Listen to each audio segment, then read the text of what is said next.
En esta parte de nuestro curso estudiamos la formación de la lista de libros de la Biblia y la historia de su transmisión. Con el sustantivo canon y el adjetivo canónico nos referimos a cualquier expresión escrita acerca de la fe o la conducta cristianas que tienen valor de norma, y también a la lista de libros que forman la Biblia y que por eso mismo son canónicos y normativos. El proceso por el que la Iglesia definió una lista cerrada y definitiva de libros sagrados y canónicos del Antiguo y del Nuevo Testamento fue complejo. Paulatinamente se fue creando en la Iglesia universal una unanimidad respecto al canon que, a excepción de algunos autores griegos aislados, es mantenida por todos y en todas partes, tanto en Oriente como en Occidente, hasta que se expuso como dogma de fe en el Concilio de Trento. En cuanto a la formación del Antiguo Testamento, el proceso de composición debió ser muy complejo y todavía no aclarado en muchos aspectos. A través de las citas en los mismos libros sagrados, conocemos libros previos que existían en Israel. Por ejemplo, el libro de las guerras del Señor, citado en Números, o los anales del reino de Judá, citado 15 veces en 1 y 2 Reyes, etc. Los 5 primeros libros de la Biblia, lo que llamamos Pentateuco, se fueron imponiendo como libros sagrados y autoritativos por encima de los otros. En este sentido, llegaron a ser libros canónicos. Hacia el año 200 a.C. existía ciertamente un cuerpo de escritos considerado como profetas, pero no consta que se tratara de una colección cerrada y propuesta a modo de un canon de los profetas. Por otro lado, el prólogo del libro del Eclesiástico, escrito hacia el año 130, menciona, junto a las colecciones de la ley y los profetas, otros libros de los antepasados. En general, se aceptaba un grupo de escritos, en el que ocupaba un lugar especial el libro de los Salmos, que bien pudo ser como el núcleo de dicha colección. La amplitud y el valor de la colección de libros de Israel en la época de Jesús y de los hagiógrafos del Nuevo Testamento no se pueden determinar, entre otras cosas porque no se trataba de una colección cerrada y fija.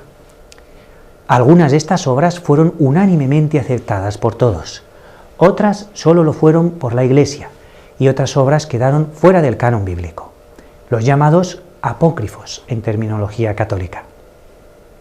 En cuanto al canon del Nuevo Testamento, este tendía a cerrarse una vez que los apóstoles habían desaparecido físicamente y que su enseñanza había sido puesta por escrito por ellos mismos o recogida y escrita por sus colaboradores inmediatos. El canon, en este sentido, estaba formado, aunque la lista definitiva no estuviese todavía delimitada.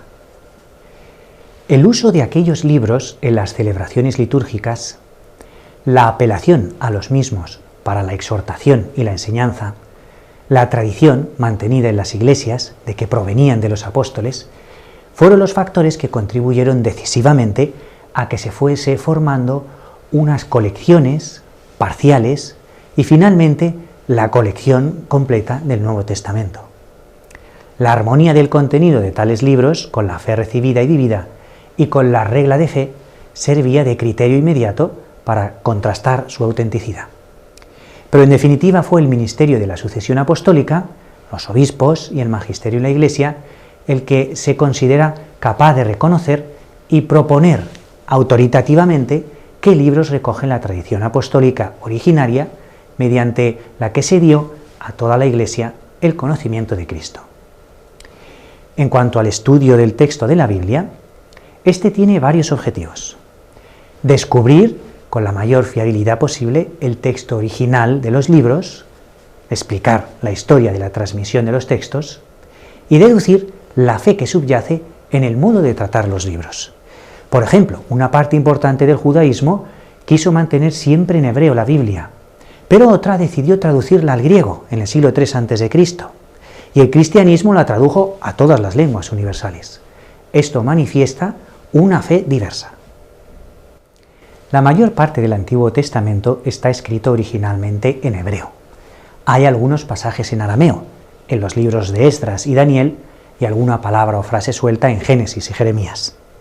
En griego se escribieron algunos libros del Antiguo Testamento, como Sabiduría o 2 Macabeos, y todo el Nuevo Testamento. El material de escritura en la antigüedad Podía ser la piedra, como la inscripción hebrea del túnel de Siloé, en Jerusalén, del siglo VIII a.C.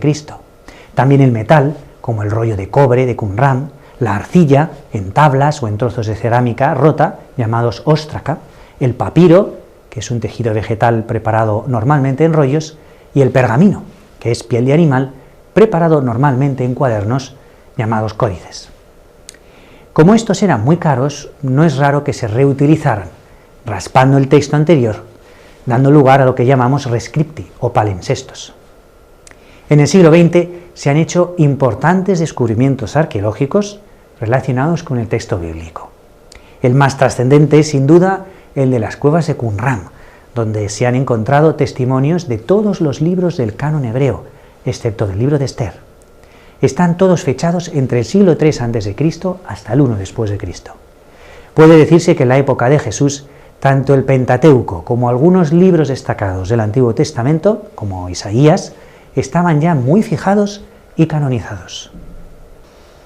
Se llaman masoretas a los rabinos que compusieron la Masora, es decir, el conjunto de comentarios y anotaciones críticas que acompañaban a los manuscritos de la Biblia hebrea. En un sentido amplio, también se denomina Masora a la anotación de los signos vocálicos. Será hacia el siglo VIII después de Cristo cuando alcance un pleno desarrollo lo que llamamos texto masorético de la Biblia hebrea. Se llama versión griega de los 70 a la traducción del Antiguo Testamento que se hizo entre los siglos III y II a.C. Esta versión es muy importante en la historia del texto, porque fue la que parece que utilizaron los apóstoles y los autores del Nuevo Testamento. Hay muchos testimonios documentales del Nuevo Testamento, sobre todo papiros, más de 5.000 y más de 100 códices. La crítica textual demuestra que en comparación a otros textos antiguos existe una enorme fiabilidad en la transmisión de los textos del Nuevo Testamento. De la transmisión de los libros bíblicos se deduce el horizonte universal que ha animado al cristianismo desde el primer momento, que no dudó